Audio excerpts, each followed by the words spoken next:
The 1920s were roaring, or so they tell us, a decade-long party where everyone magically became a financial genius.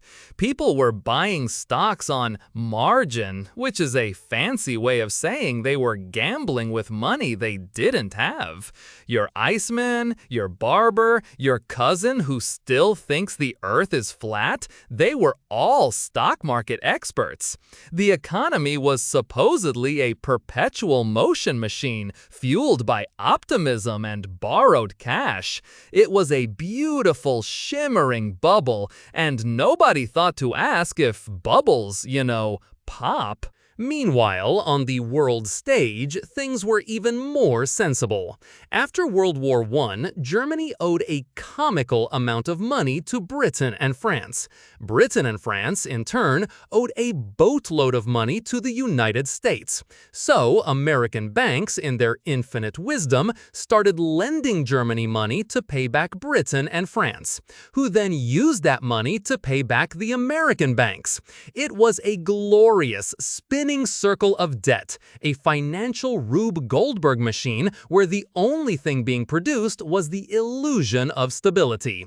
What could possibly go wrong? Holding this whole fragile mess together was a charmingly archaic idea called the gold standard. This meant every dollar was supposedly backed by a real, physical lump of shiny yellow metal in a vault somewhere. It sounds responsible, except it meant you couldn't just print more money when your economy was on fire. It was like handcuffing a firefighter to the fire truck during a 5-alarm blaze. The world's financial system was tethered to the amount of a specific mineral humans happened to have dug up. A truly modern system for a modern age. Long before Wall Street had its famous oopsie, rural America was already living in the sequel. Thanks to new technology from World War I, farmers got incredibly good at growing food. Too good. They produced so much wheat and corn that prices collapsed entirely. You had farmers literally burning corn for fuel because it was cheaper than coal, while people in cities were starting to go hungry. The free market was working its magic, demonstrating a level of logistical genius usually reserved for squirrels who forget where they buried their nuts. Then came October 1929, the big one. But calling the stock market crash the cause of the Great Depression is like blaming the first cough for the plague. It was the symptom, the loud, obnoxious sneeze that told everyone the economy had a terminal illness. On Black Tuesday, the market lost the modern equivalent of hundreds of billions of dollars. All that imaginary money people had been gambling with vanished. The party was officially over, and the hangover was about to reshape the world. With the economy bleeding out, everyone looked to the Federal Reserve, the supposed adults in the room. Their diagnosis? The patient clearly had too much blood, so they decided to let some more out. In 1931, facing a global panic, the Fed raised interest rates to protect the gold standard. This made money more expensive to borrow when businesses and people were already broke.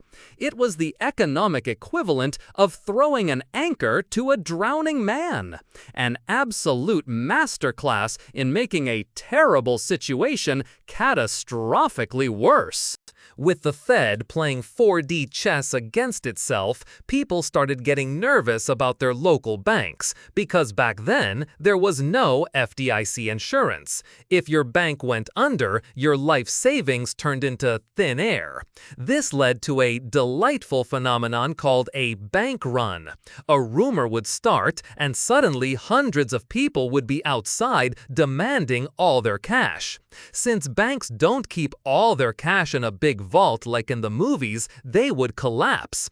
One failure would spook the customers of the next bank, and the panic spread like a virus, destroying the country's financial system one neighborhood at a time. Then, Congress decided to help.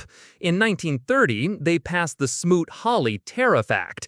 The idea was simple and stupid: put a massive tax on foreign goods to make American products more competitive. The predictable result? Every other country on Earth immediately did the same thing to American goods. International trade, the lubricant of the global economy, ground to a halt.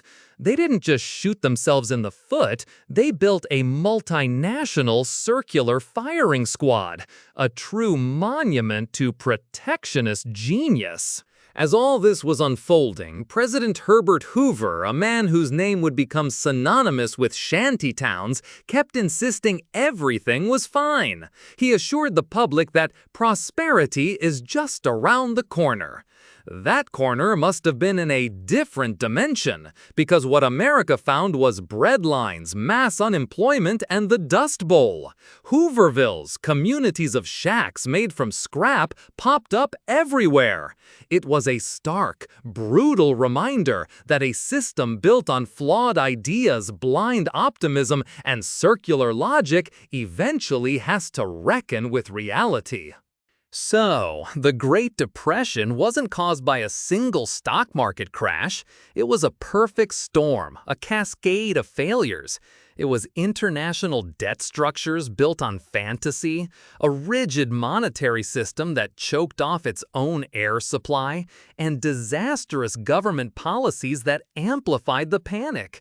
It was driven by speculation, fear, and a fundamental misunderstanding of how a global economy actually works.